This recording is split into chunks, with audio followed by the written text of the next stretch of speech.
Market में की दुनिया में धड़ाधड़ लोगों का पैसा डूबने लगा। ऐसा कोहराम मचा कि 25 मिनट में अमेरिकी शेयर मार्केट से 51 लाख करोड़ रुपए स्वाहा हो गए। अमेरिकी नैस्डैक 100 फ्यूचर्स 2% गिर गया। अमेरिका का डाउ जोन्स 1.3% गिर गया। अमेरिका का ही S&P 500 1.3% गिर गया। जापान का निकी 225 इंडेक्स 2.38% गिर गया। बिटकॉइन 2.5% गिर गया भाई। हांगकांग का हैंग सेंग 1.27% क्रैश हुआ है। दक्षिण कोरिया का कोस्पी 5% गिर गया। भाई लोग रो रहे हैं खून के आंसू। इसको समझ ही में नहीं आ रहा भाई साहब।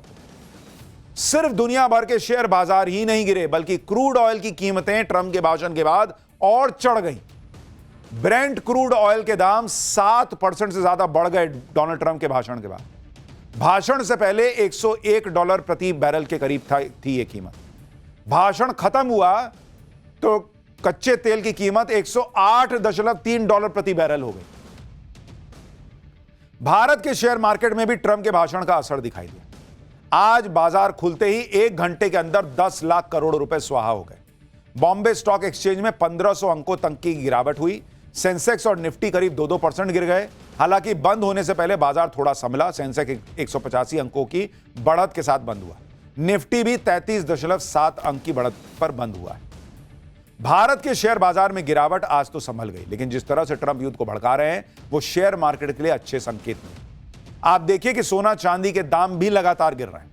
24 कैरेट सोने की कीमत 4,245 रुपए गिरकर 1,47,000 प्रति 10 ग्राम हो गई।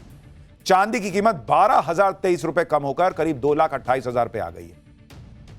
ईरान युद्ध शुरू होने के बाद से अब तक सोना 12,489 रुपए और चांदी करीब 39,000 रुपए गिर गया है। ट्रंप ईरान को पाषाण युग में पहुंचा देने की धमकी दे रहे हैं। भाई तुम्हारे चक्कर में पब्लिक पाषाण युग में चली जाएगी, क्योंकि पैसा खत्म हो जाएगा तो लोग पत्थर से ही आग लगा लगा के काम करेंगे। एलपीजी सिलेंडर नहीं मिलेगा तो फिर पत्थर से ही आग लगाएंगे। भर दुनिया को तुम पाषाण युग में भेज रहे हो, खाली ईरान को नहीं। लेकिन डोनाल्ड ट्रंप जिस पाषाण युग की बात कर रहे हैं उसका मतलब है ईरान की टोटल तबाही। ईरान चुप बैठ जाएगा। ईरान 1 महीने से ट्रंप से लड़ रहा है। उसने करारा जवाब दे भी दिया कि कितनी भी धमकी देते रहो, जब तक ताकत है तब तक लड़ेंगे।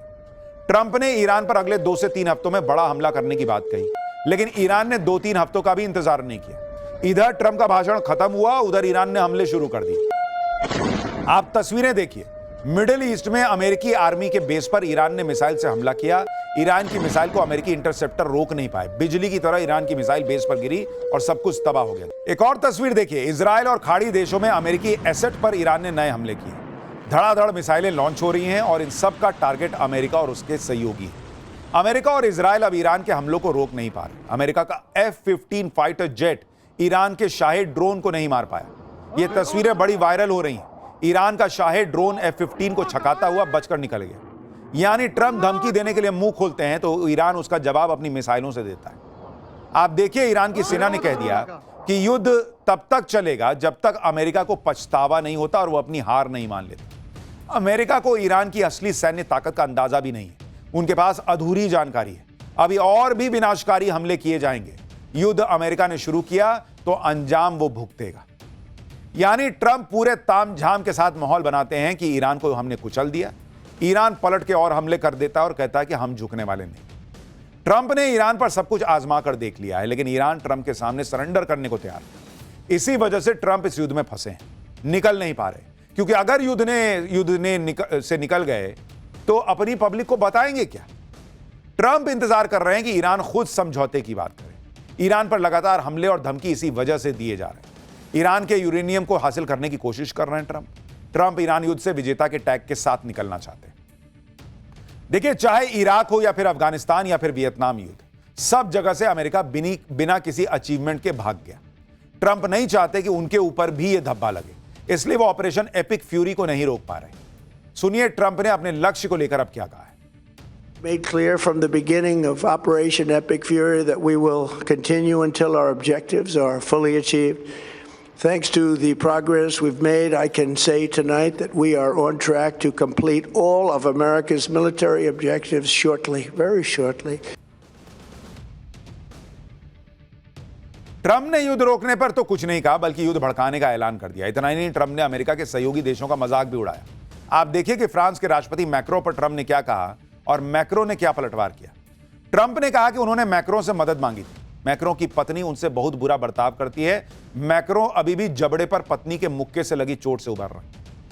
यह एक राष्ट्र के अध्यक्ष की भाषा है कि दूसरे देश के राष्ट्रपति का मजाक उड़ा रहे हो कि उसकी बीवी ने मुक्का मार दिया था। इस पर मैक्रो ने कहा कि ट्रंप बहुत बोलते हैं, उनकी बातें ना तो शालीन है ना ही वो उच्च स्तर की हैं।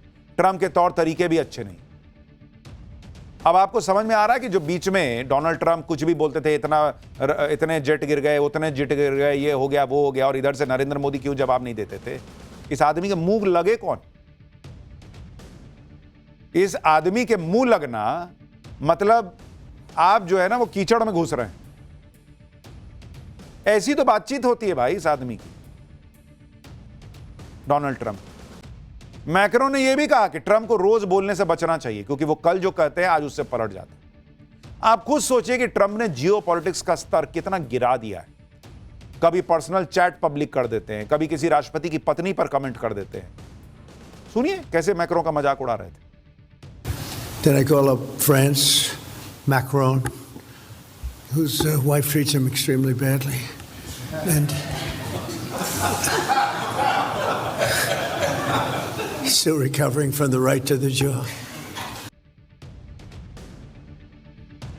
ट्रंप को शायद दूसरों को नीचा दिखाने में मजा आता है। ट्रंप खुद कह चुके हैं कि उनको लूजर्स के साथ बैठना पसंद है, क्योंकि सक्सेसफुल लोगों की सक्सेस स्टोरी उनको बोर करती है, और इसीलिए ट्रंप अपने बराबर के देशों के लीडर्स को नीचा दिखाते रहते हैं, चाहे वो फ्रांस हो या फिर ब्रिटेन हो या फिर कनाडा ही क्यों ना हो। लेकिन इस चक्कर में ट्रंप अपने सहयोगियों को खोते जा रहे हैं। ट्रंप को नया झटका ऑस्ट्रिया ने दिया है। ऑस्ट्रिया ने अपने एयर स्पेस से अमेरिकी सैन्य विमानों को उड़ाने की इजाजत नहीं दी।